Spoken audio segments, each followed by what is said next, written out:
Et si la pauvreté du Burkina Faso n'était pas une fatalité, mais la conséquence d'un système habilement maintenu depuis des décennies? Imaginez, début de l'année 2026, un souffle d'espoir secoue Ouagadougou. Le pays vient de briser un accord historique qui, depuis trop longtemps, aspirait sa richesse dans l'ombre. Cet accord, signé durant les années 60, avait enchaîné le Burkina Faso à une logique de dépendance. Chaque année, l'or extrait, le carburant vendu et les profits générés prenaient le chemin de l'étranger. Au peuple, il ne restait presque rien, sinon des promesses d'aide et d'attente. Mais tout bascule sous l'impulsion du capitaine Ibrahim Traoré. Le pays refuse la résignation, rompt la soumission et choisit le courage. Ce geste n'est pas qu'un acte politique, c'est un cri de dignité, un signal à l'Afrique entière qu'il est possible de reprendre le contrôle, même après des années de domination silencieuse. Pour la première fois depuis longtemps, le Burkina Faso touche du doigt une vraie indépendance. Mais le pari est immense, saisir cette chance unique, ou demeurer prisonnier du cycle de dépendance. Ce choix engage l'avenir, la sécurité et la possibilité, enfin, de voir la richesse du pays profiter à ses propres citoyens. Comment ce basculement a-t-il été possible? Plongeons dans les coulisses de cette révolution silencieuse et découvrons ce qu'elle change concrètement pour le Burkina Faso et l'Afrique. Depuis plus d'un demi-siècle, une question lancinante plane sur le Burkina Faso. Pourquoi ces ressources profitent-elles toujours à d'autres et jamais à ses propres citoyens? Cette interrogation, à la fois simple et explosive, met à nu l'injustice subie depuis l'indépendance.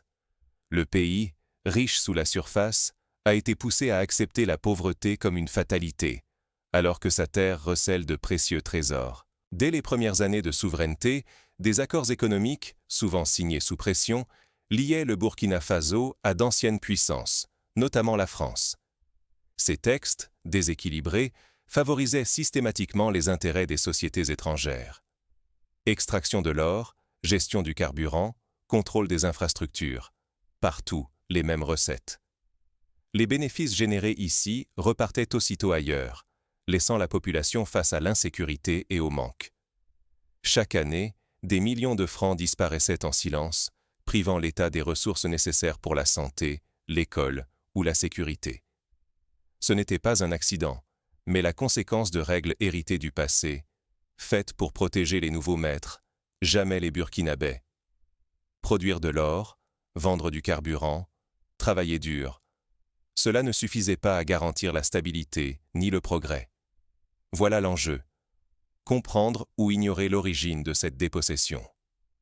Refuser d'ouvrir les yeux, c'est accepter que chaque année, des milliers de jeunes s'en aillent, espérant mieux ailleurs.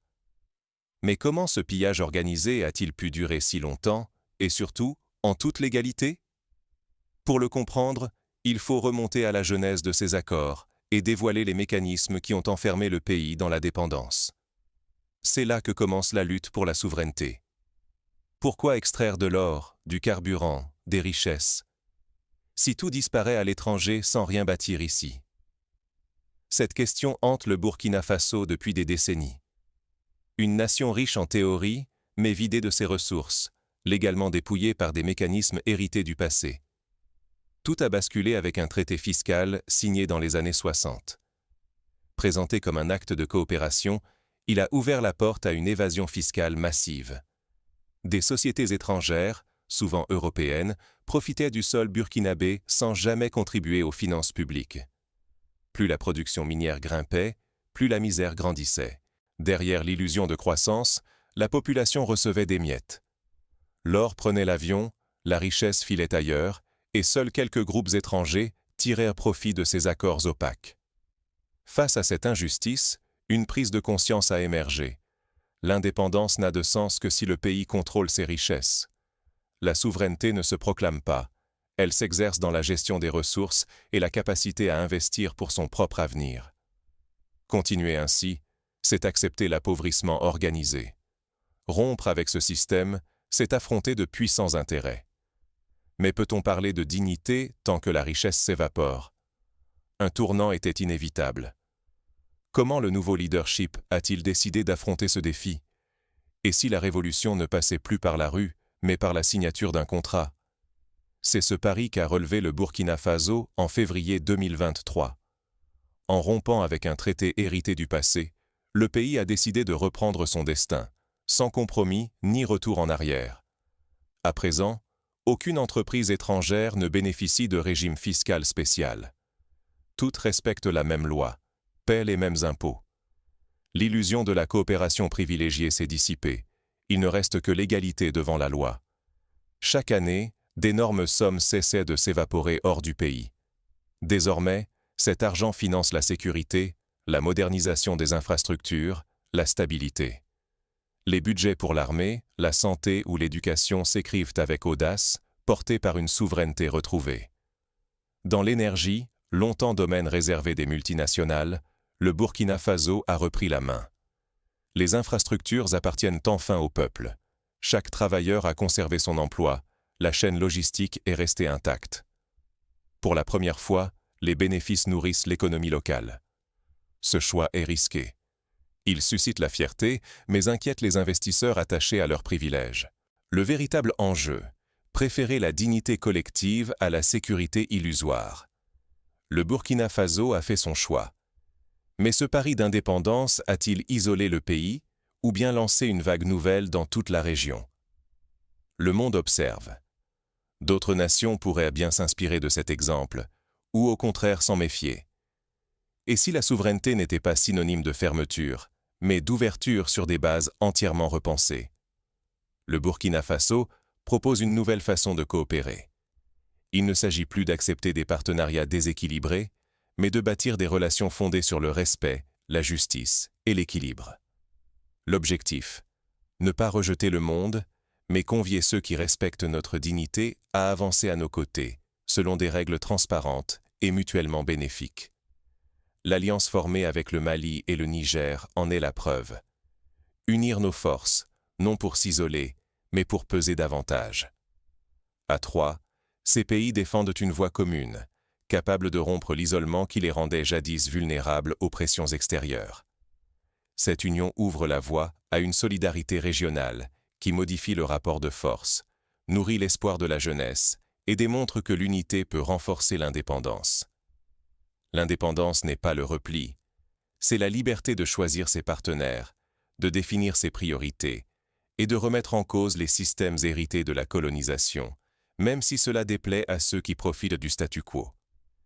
Le véritable danger serait de rater ce tournant et de continuer à subir des règles qui appauvrissent le pays et condamnent sa jeunesse à l'incertitude. Aujourd'hui, le Burkina Faso inspire d'autres nations africaines à exiger davantage de transparence et à mobiliser leur jeunesse pour transformer la société. Ce modèle le prouve. Il est possible de changer de trajectoire, non en fermant les portes, mais en choisissant ses alliances et en créant ses propres règles. Mais pour comprendre pourquoi ce changement est si crucial, il faut revenir sur l'histoire récente du Burkina Faso et voir comment le capitaine Ibrahim Traoré a bouleversé les règles du jeu.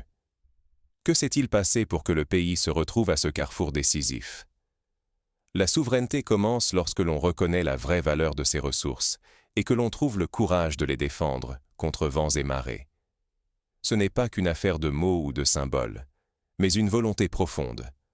Refuser que la richesse quitte le pays sans retour et oser imposer ses propres règles, même sous pression. L'exemple du Burkina Faso, sous le capitaine Ibrahim Traoré, prouve que la souveraineté n'est pas un slogan. C'est chaque jour choisir de contrôler l'or, le carburant, les recettes nationales, non pour s'isoler, mais pour exiger le respect. La vraie leçon, rester spectateur, c'est laisser d'autres écrire votre histoire. Agir, c'est accepter le risque de déplaire pour reprendre son destin. À chaque pays d'Afrique, à chaque citoyen, de transformer la souveraineté en engagement. Face à l'histoire, la question n'est plus « est-ce possible ?», mais « sommes-nous prêts à en payer le prix ?» Reprendre ses ressources, c'est aussi choisir l'avenir lucidement. Alors, serez-vous observateur ou artisan du changement ?